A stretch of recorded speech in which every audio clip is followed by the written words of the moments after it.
میں اس وقت گہری نیند سو رہی تھی جب اماں نے آ کر مجھے جگایا کہ اٹھو، کیا کالج نہیں جاؤ گی؟ میں نے کہا نہیں اماں، آج میں کالج نہیں جاؤں گی۔ یہ کہنے کے بعد میں دوبارہ سو گئی اور اماں مجھے سلواتیں سناتی ہوئی کمرے سے چلی گئیں۔ جب میں دوبارہ سو کر اٹھی تو اس وقت 10 بج رہے تھے۔ میں نے اٹھ کر منہ ہاتھ دھویا اور کچن میں آ گئی۔ اماں کام پر جا چکی تھیں اور جاتے وقت میرے لیے ناشتہ بنا گئی تھیں۔ میرا نام ہاجرہ ہے اور میری عمر 18 سال ہے۔ میں ایف اے کی طالبہ ہوں۔ میری اماں کے پاس ایک بہت پرانا ٹرنک ہے جسے وہ مجھے کبھی بھی ہاتھ نہیں لگانے دیتی اور نہ ہی دیکھنے دیتی ہیں۔ پتہ نہیں اماں اس ٹرنک میں کیا رکھتی ہیں۔ وہ جب بھی کہیں جاتی ہیں تو اپنے کمرے کو تالا لگا کر جاتی ہیں کہ کہیں میں دیکھ نہ لوں۔ میں اماں کی اکلوتی بیٹی ہوں۔ میرا باپ کافی عرصہ پہلے ہی فوت ہو چکا ہے۔ اماں نے مجھے ماں اور باپ دونوں ہی بن کر پالا ہے۔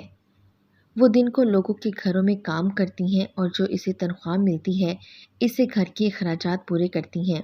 ہم دونوں ماں بیٹی خوش و خرم زندگی بسر کر رہی ہیں۔ میرا کہیں بھی رشتہ طے نہیں ہوا۔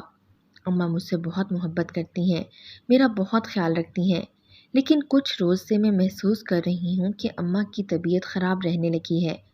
وہ راتوں کو کافی دیر تک جاگتی رہتی ہیں۔ میں جب پوچھتی ہوں تو کہتی ہیں کہ کچھ نہیں، میں ٹھیک ہوں۔ میں اماں کی طرف سے بہت پریشان رہنے لگی تھی، لیکن مجھے کچھ بھی سمجھ نہیں آ رہا تھا کہ اماں کو کیا ہوتا جا رہا ہے۔ ایک رات میں اپنے کمرے میں سو رہی تھی۔ سخت سردیوں کا دن تھا کہ اچانک مجھے کھٹ پٹ کی آوازیں سنائی دیں تو میری آنکھ کھل گئی اور میں کچھ دیر ان آوازوں کے بارے میں سوچتی اور غور کرتی رہی۔ جب کچھ سمجھ نہ آیا تو میں اٹھ کر کھڑی ہو گئی اور گھڑی پر وقت دیکھا۔ رات کے 3 بج رہے تھے۔ میں کمرے سے نکل آئی۔ آوازیں اماں کے کمرے سے آ رہی تھیں۔ میں نے دروازے پر دستک دی اور ساتھ ہی کہا، اماں دروازہ کھولو۔ اماں نے جھٹ سے دروازہ کھول دیا۔ اس کے چہرے پر پریشانی تھی۔ اماں کیا ہوا ہے؟ اندر کیا کر رہی ہو تم؟ ابھی تک سوئی کیوں نہیں ہو؟ میں نے اماں کا جائزہ لیتے ہوئے پوچھا۔ اماں نے کہا کہ مجھے نیند نہیں آ رہی تھی اس لیے جاگ رہی ہوں، تم جاؤ اور سو جاؤ۔ اماں نے دروازہ بند کرنا چاہا تو میں نے کہا کہ اماں مجھے تمہارے کمرے سے عجیب سی آوازیں آ رہی ہیں، جیسے تم کوئی چیز کاٹ رہی ہو۔ کیا کر رہی ہو؟ اماں کو غصہ آ گیا اور کہا کہ تم جاؤ، تمہیں کیا، میں جو بھی کروں۔ یہ کہہ کر اماں نے جھٹ سے دروازہ بند کر دیا اور میں حیران سی دروازے کو تکتی رہ گئی۔ اماں کا یہ رویہ میرے لیے حیران کن اور عجیب تھا۔ میں کمرے میں آ کر لیٹ گئی، لیکن مجھے نیند نہیں آ رہی تھی۔ تھوڑی دیر کے بعد ایک بار پھر کھٹ پٹ کی آوازیں سنائی دینے لگیں۔ پتہ نہیں اماں کیا چیز کاٹ رہی تھیں۔ اگلی روز اماں جب کام سے واپس آئیں تو اس نے کہا کہ ہاجرہ کل تیار رہنا، میری مالکن کی بیٹی تم سے ملنے کے لیے آ رہی ہیں۔ مجھے حیرانگی ہوئی کہ وہ مجھ سے کیوں ملنے آ رہی ہیں۔ چند روز پہلے ہی تو میری ان سے ملاقات ہوئی تھی۔ اماں نے کہا کہ یہ مالکن کی وہ بیٹی ہے جو دوسرے ملک میں رہتی ہے۔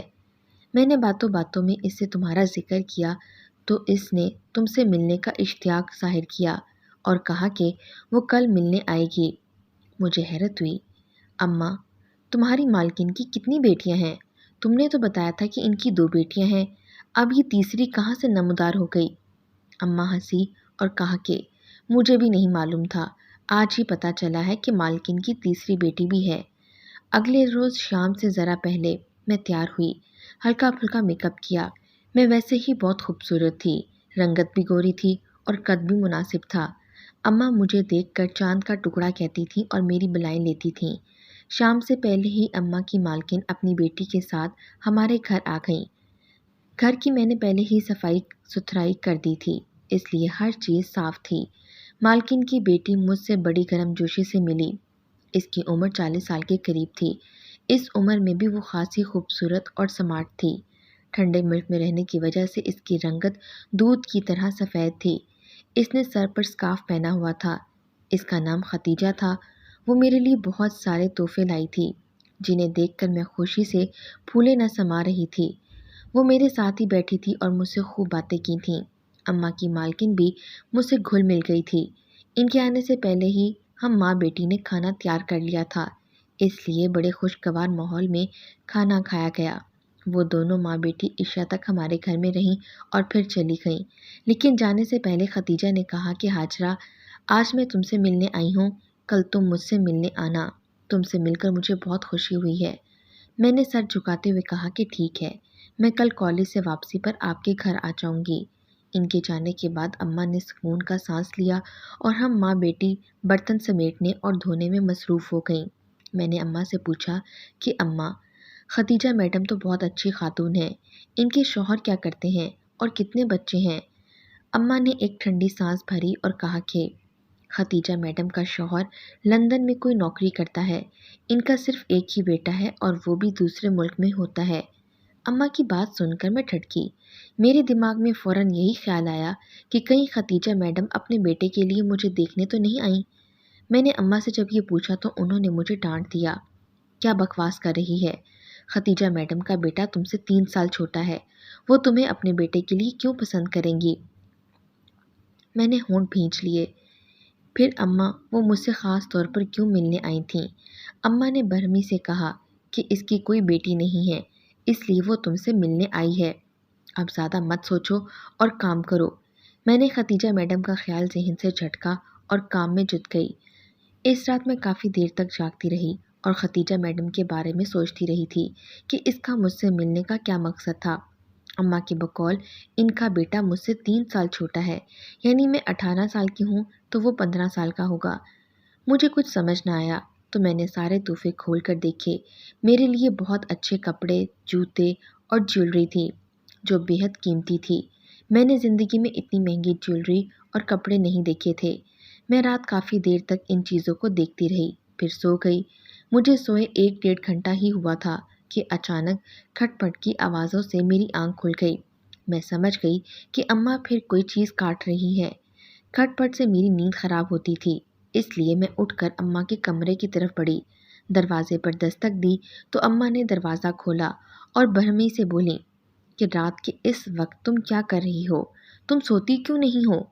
میں نے پوچھا کہ اماں، تم یہ روز رات کو کیا کرتی رہتی ہو؟ مجھے بتاؤ، آخر کیا مسئلہ ہے؟ اماں نے کہا کہ چپ کر کے سو جا، میں جو کچھ بھی کر رہی ہوں تمہیں نہیں بتا سکتی، اور ہاں، اس بارے میں کسی کو کچھ مت بتانا ورنہ تمہاری ماں بیوہ ہو جائے گی۔ اماں کی نئی بات سن کر میں حیران رہ گئی۔ اماں تو پہلے ہی بیوہ تھی، پھر کیوں بہکی بہکی باتیں کر رہی تھیں؟ میں نے کہا کہ اماں، یہ تو کیا بہکی بہکی باتیں کر رہی ہیں، تم تو پہلے ہی بیوہ ہو چکی ہو۔ اماں نے مجھے وہاں سے بھگا دیا اور دروازہ بند کر دیا۔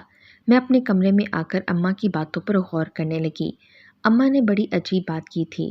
بھلا بیوہ عورت دوبارہ بیوہ کیسے ہو سکتی ہے؟ وہ تو اس صورت میں ہو سکتی ہے جب اس نے دوسری شادی کی ہو اور اس کا دوسرا خاوند بھی فوت ہو جائے۔ اگلے روز میں کالج تو نہ گئی، لیکن اس کا دیا ہوا لباس، جوتے اور جیولری پہن کر اماں کی مالکن کے گھر ان کی بیٹی ختیجہ میڈم سے ملنے چلی گئی۔ وہ میرے ہی انتظار میں بیٹھی تھیں۔ انہوں نے میرے لیے اعلیٰ قسم کے کھانے کا انتظام کیا ہوا تھا۔ پہلے کی طرح وہ مجھ سے گرم جوشی سے ملی تھیں اور کھانے کی ٹیبل پر بھی اپنے ساتھ بٹھایا تھا۔ ان کی چھوٹی بہن مدیحہ بھی مجھ سے گھل مل گئی تھیں۔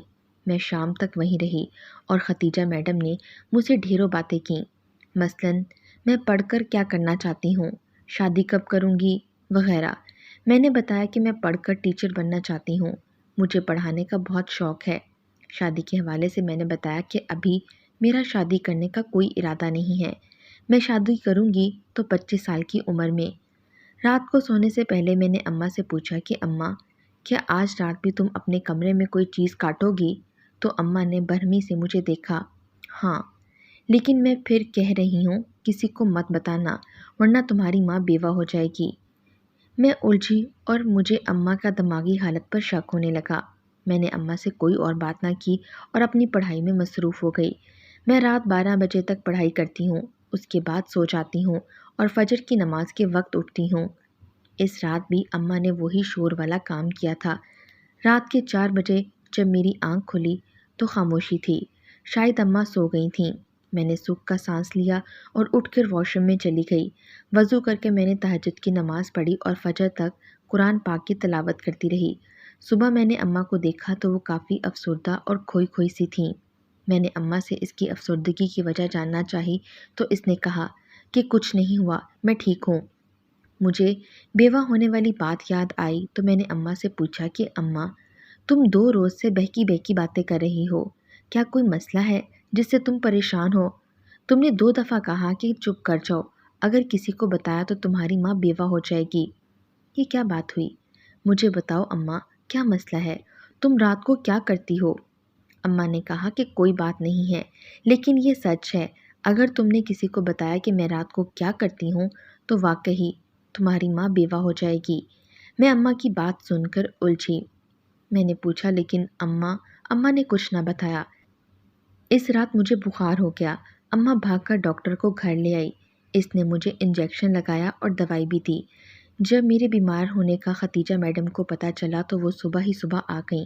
وہ اکیلی تھیں اور میرے لیے گلاب کے پھولوں کا بکے لے کر آئی تھیں، ساتھ ہی پھل فروٹ بھی تھے۔ اس نے نہ صرف مجھے پیار کیا بلکہ میری صحت یابی کے لیے دعا بھی کی تھی۔ میں نے ان کا شکریہ ادا کیا تھا۔ وہ کافی دیر میرے پاس بیٹھی رہیں، پھر 2 گھنٹے کے بعد چلی گئیں اور شام کو آنے کا وعدہ کر گئی تھیں۔ وہ شام تک ٹھیک ہو چکی تھیں، بخار اتر گیا تھا۔ میں نے اماں کو بتایا کہ ختیجہ میڈم شام کو دوبارہ آئیں گی تو وہ افسردہ ہو گئی تھیں۔ ان کی افسردگی میری سمجھ سے باہر تھی۔ شام کو ختیجہ میڈم اپنی ماں کے ساتھ آئی تھیں۔ وہ دونوں ماں بیٹی میرے پاس بیٹھی تھیں اور اماں افسردہ سی حالت میں بیٹھی تھیں، صرف ہوں ہاں میں ہی جواب دے رہی تھیں۔ ان کے جانے کے بعد میں نے پھر اماں سے پوچھا کہ تم اتنی پریشان کیوں ہو؟ بتاؤ آخر بات کیا ہے؟ اماں کا رویہ حسب معمول تھا۔ اس نے کوئی جواب نہ دیا اور گھر کے کاموں میں مصروف ہو گئیں۔ اماں نے رات کو اپنا روٹین والا کام جاری رکھا ہوا تھا۔ اب میں نے اماں سے پوچھنا چھوڑ دیا تھا۔ 2 روز کے بعد ختیجہ میڈم آئیں اور مجھے کار میں بٹھا کر اپنے ساتھ بازار لے گئیں۔ اس نے اماں سے پوچھنا بھی مناسب نہ سمجھا تھا۔ اماں نے بھی کوئی اعتراض نہ کیا تھا۔ ختیجہ میڈم نے مجھے بہت سارے کپڑے، جولری اور میری پسند کے جوتے خرید کر دیے۔ میں اماں کے لیے بھی کپڑے وغیرہ خریدنا چاہتی تھی، لیکن میرے پاس پیسے نہیں تھے، اس لیے اماں کے لیے نہ خرید سکی۔ میں نے گھر پہنچ کر اماں کو کپڑے، جولری اور جوتے دکھائے تو وہ مزید افسردہ ہو گئیں۔ یا اللہ، یہ کیا ماجرا تھا کہ اماں دن بدن پریشان اور افسردہ رہنے لگی تھیں، مجھے بھی نہیں بتاتی تھیں۔ چند روز ہی گزرے تھے کہ ایک رات اچانک میری کھٹ پٹ کی آواز سے آنکھ کھل گئی۔ اب آنکھ کھل گئی تھی اس لیے مجھے نیند نہیں آ رہی تھی۔ میں اٹھ کر کمرے سے باہر آ گئی۔ کوئی چیز کاٹنے کی آواز اماں کے کمرے سے آ رہی تھی۔ میں نے بے دلی سے برآمدے میں ٹہلنے لگی۔ کچھ ہی دیر گزری تھی کہ کاٹنے کی آواز بند ہو گئی اور گہری خاموشی چھا گئی۔ پھر نہ جانے میرے دل میں کیا بات آئی کہ میں اماں کے کمرے کی طرف بڑھی۔ اتفاق سے دروازہ کھلا ہوا تھا۔ میں نے اندر جھانکا تو دنگ رہ گئی۔ اماں ٹرنک کھولے بیٹھی تھیں اور اس میں کپڑے تھے۔ اماں کے ہاتھ میں ایک تصویر تھی اور وہ اس تصویر کو دیکھ رہی تھیں۔ ان کی آنکھوں سے آنسو جاری تھے۔ میں نے اماں کو روتے ہوئے دیکھا تو میرا اپنا دل پسیج گیا۔ میں جلدی سے دروازہ کھول کر اندر داخل ہو گئی۔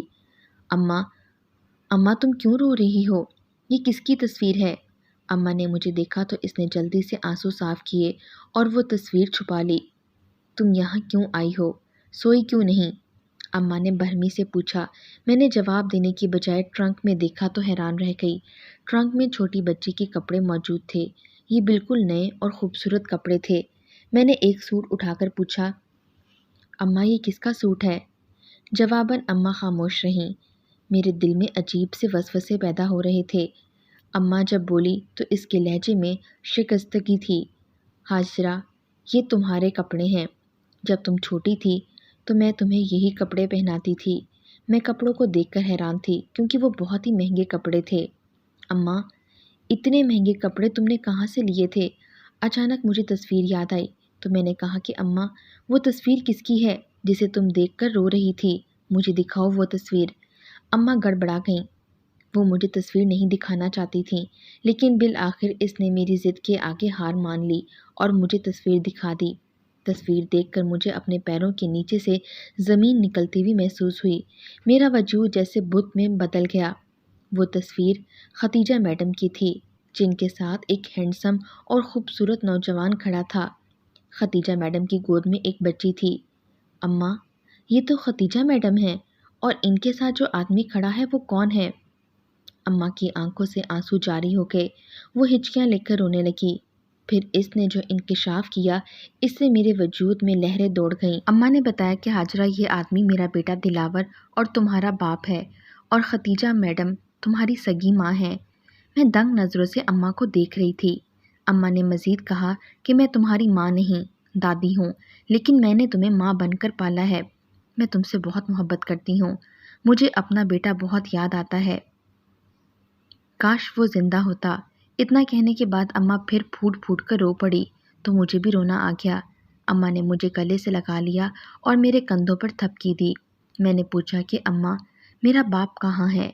اماں نے تصویر اٹھائی اور دوبارہ دیکھتے ہوئے کہا کہ حاجرہ، جب تم صرف 4 ماہ کی تھی تو تمہارا باپ ہارٹ اٹیک کی وجہ سے یہ جہاں چھوڑ کر چلا گیا تھا، اور ختیجہ میڈم کی عدت گزرنے کے بعد شادی ہو گئی تھی۔ شادی کے بعد وہ اپنے شوہر کے ساتھ لندن چلی گئی تھیں۔ جب وہ لندن گئیں تو بہت دکھی تھیں۔ میں اماں سے الگ ہوئی اور پوچھا، تو وہ مجھے اپنے ساتھ کیوں نہیں لے کر گئیں؟ کیا میں ان کی بیٹی نہیں تھی؟ اب مجھے سمجھ میں آیا کہ وہ آخر مجھ پر اتنی مہربان کیوں ہو رہی تھیں۔ تم مجھے پہلے بتا دیتی تو میں کبھی ان سے نہ ملتی۔ جس عورت نے مجھے شادی کے بعد چھوڑ دیا، اب میں اسے کیوں کر یاد آ گئی ہوں؟ میں نے نفرت سے کہا تو اماں نے مجھے فوراً ٹوکا۔ کیوں بدگمان ہو رہی ہو حاجرہ؟ جیسا تم سوچ رہی ہو ویسا کچھ بھی نہیں ہے۔ وہ بیچاری مجبور تھی۔ اگر وہ اپنے دوسرے شوہر کو بتا دیتی کہ اس کی پہلے شادی ہو چکی ہے اور اس کی ایک بیٹی ہے تو وہ اسے فوراً طلاق دے دیتا۔ اس لیے اس نے اور اس کی ماں نے تمہیں چھپا لیا اور جھوٹ بول دیا اور تمہیں میرے حوالے کر دیا۔ مجھے تو اپنے بیٹے کی بہت یاد آ رہی ہے۔ یہ کہہ کر اماں پھر رونے لگی۔ میں نے اسے تسلی دی۔ جب اماں نارمل ہو گئی تو میں نے پوچھا کہ اماں، میرے باپ اور ختیجہ میڈم کی شادی کیسے ہو گئی؟ کیا تمہاری مالکن تمہارے رشتہ دار ہیں؟ اماں نے نفی میں سر ہلایا اور کہا، نہیں، مالکن ہماری رشتہ دار نہیں۔ دراصل تمہارا باپ اور ختیجہ میڈم دونوں یونیورسٹی میں ساتھ پڑھتے تھے اور دونوں کی دوستی تھی جو بعد میں محبت میں بدل گئی۔ میں ختیجہ کے گھر کام کرتی تھی۔ مجھے نہیں معلوم تھا کہ میرا بیٹا اور ختیجہ دونوں ایک دوسرے کو جانتے ہیں اور پسند کرتے ہیں۔ یہ تو مجھے بعد میں پتہ چلا۔ تمہارا باپ اسے شادی کرنا چاہتا تھا، لیکن ختیجہ کی منگنی ہو چکی تھی اور وہ گھر والوں سے بات نہیں کر سکتی تھی۔ اس کا منگیتر عیاش اور بدکردار انسان تھا۔ اس کی غیر لڑکیوں کے ساتھ یارانے تھے۔ ایک روز ختیجہ نے اسے لڑکیوں کے ساتھ نازیبا حالت میں دیکھ لیا تھا، اس لیے اس نے شادی سے صاف انکار کر دیا۔ چونکہ اس کا منگیتر اس کا رشتہ دار تھا، اس لیے اس کے گھر والے نہیں مانے۔ جب ختیجہ نے دیکھا کہ اس کے گھر والے اس کی بات نہیں سن رہے تو اس نے تمہارے باپ سے کورٹ میرج کر لے اور ہمارے گھر آ گئی۔ جب اس کے گھر والوں کو پتہ چلا تو انہوں نے خوب وویلا مچایا، لیکن کچھ نہیں ہو سکتا تھا کیونکہ شادی تو ہو چکی تھی۔ ان کی شادی 1.5 سال تک چلی اور تم پیدا ہوئی۔ جب تم 4 مہینے کی تھی تو تمہارا باپ ہارٹ اٹیک کے باعث چل بسا تھا۔ ختیجہ تمہیں لے کر اپنے گھر چلی گئی۔ اس کے گھر والوں نے تمہیں قبول کرنے سے انکار کر دیا۔ اس نے عدت گزاری تو مالکن کی جاننے والی ایک رشتہ لے آئی۔ یوں انہوں نے فیصلہ کیا کہ تمہیں میرے حوالے کر دیا جائے اور اس کی شادی کر دی جائے۔ چنانچہ تمہیں مجھے دے دیا اور ختیجہ کی شادی کر دی گئی اور وہ لندن چلی گئی۔ شادی کے بعد وہ 2-3 بار پاکستان آئی تھیں اور جب بھی آتی تم سے ضرور ملتی۔ تمہارے لیے مہنگے کپڑے، جولری اور جوتے لاتی تھیں۔ میں تمہیں کپڑے پہناتی تھی۔ جب تم بڑی ہو گئی تو میں نے تمہارے کپڑے، جولری اور جوتے ٹرنک میں رکھ لیے، اس کو تالا لگا دیا اور چابی مجھ سے گم ہو گئی۔ میں روزانہ رات کو یہ تالا ہی کاٹتی تھی تاکہ میں اپنے بیٹے کی تصویریں دیکھ سکوں۔ اماں یہ سب کہنے کے بعد دوبارہ پھوٹ پھوٹ کر رو دیں۔ میں نے تصویر دیکھی تو میری آنکھوں سے بھی آنسو جاری ہو گئے۔ میرا باپ بھی بہت خوبصورت تھا اور ان کی میری امی ختیجہ کے ساتھ جوڑی خوب جچ رہی تھی۔ میں نے اماں کو تسلی دی کہ اماں، تم رو مت، جانے والوں کو کوئی نہیں روک سکتا۔ میں ہوں نا تمہارے پاس۔ کیا ہوا اگر تم میری ماں نہیں ہو، دادی تو ہو نا، ہم دونوں ہمیشہ خوش اور اکٹھے رہیں گے۔ اماں مجھے سینے سے لگا کر پیار کرنے لگی۔ اچانک مجھے ایک اور بات یاد آ گئی تو میں نے اماں سے پوچھا، اماں تم یہ کیوں کہتی تھی کہ کسی کو بتانا مت ورنہ تمہاری ماں بیوہ ہو جائے گی؟ اس کا کیا مطلب ہوا؟ اماں مسکرائیں اور بولیں کہ حاجرہ، یہ میں اس لیے کہتی تھی کہ تم ڈر کے مارے کسی کو کچھ نہ بتاؤ، اسی لیے یہ میں کہتی تھی۔ ہم دادی پوتی نے ساری رات باتیں کرتے ہوئے گزار دی۔ صبح ہوئی اور ہم نے ناشتہ کیا۔ میں نے اماں سے پوچھا، اماں ختیجہ میڈم مجھ سے ملنے کیوں آتی ہیں؟ کیا وہ مجھے اپنے ساتھ لے جانا چاہتی ہیں؟ اماں نے نفی میں سر ہلاتے ہوئے کہا کہ نہیں ہاجرہ، وہ تمہیں ساتھ نہیں لے جا سکتی، لیکن وہ ماں ہے نا، اپنی ممتا کے ہاتھوں مجبور ہیں، اس لیے وہ تم سے مل کر اپنی ممتا کی پیاس بجھانا چاہتی ہیں۔ اگر تم اس کے ساتھ جانا چاہتی ہو تو مجھے کوئی اعتراض نہیں ہے۔ میں نے نفی میں سر ہلا دیا، نہیں اماں، میں تمہیں چھوڑ کر کہیں نہیں جاؤں گی، میں ہمیشہ تمہارے ساتھ ہی رہوں گی۔ اماں مسکرا دی۔ ناشتے سے فارغ ہونے کے بعد اماں تو کام پر چلی گئیں، جبکہ میں کالج چلی گئی۔ شام کو ختیجہ میڈم پھر آ گئیں۔ پہلے کی طرح وہ میرے لیے تحفے لانا نہیں بھولی تھیں۔ چونکہ مجھے ساری حقیقت معلوم ہو چکی تھی، اس لیے میں بھی ان سے گرم جوشی سے ملی۔ میں ان کے لیے چائے بنانے کچن میں جانے لگی تو انہوں نے منع کر دیا اور کہا کہ بس تم میرے پاس بیٹھی رہو اور باتیں کرتی رہو۔ باتوں کے دوران میں نے انہیں بتا دیا کہ اماں نے مجھے سب کچھ سچ بتا دیا ہے۔ میں ان کی سگی بیٹی ہوں اور ان کے ساتھ کیا حالات پیش آئے ہیں۔ وہ پہلے تو حیران ہوئیں، پھر انہوں نے مجھے اپنے گلے سے لگا لیا اور خوب پیار کیا۔ میری بیٹی، مجھے معاف کر دینا، میں مجبور تھی، لیکن اللہ گواہ ہے میں تمہیں ایک لمحے کے لیے بھی نہیں بھول پائی۔ تمہاری نانی اماں مجھے تمہاری تصویریں دکھاتی تھیں، میں تمہیں دیکھ کر بہت خوش ہوتی تھی کہ ماشاءاللہ میری بیٹی تو بہت بڑی ہو گئی ہے۔ میں تم سے ملنے کے لیے بہت بے چین تھی، ایک ایک پل اذیت میں گزارا ہے، اور جب میں تم سے ملی تو مجھے بہت سکون ملا۔ اگر تمہاری دادی تمہیں نہ بتاتی تو میں نے سوچ لیا تھا کہ میں تمہیں آج سچ بتا دوں گی۔ ماں سے مل کر واقعی مجھے بہت سکون مل گیا تھا، اور اس لمحے مجھے ایسا لگا جیسے مجھے میری جنت مل گئی ہو۔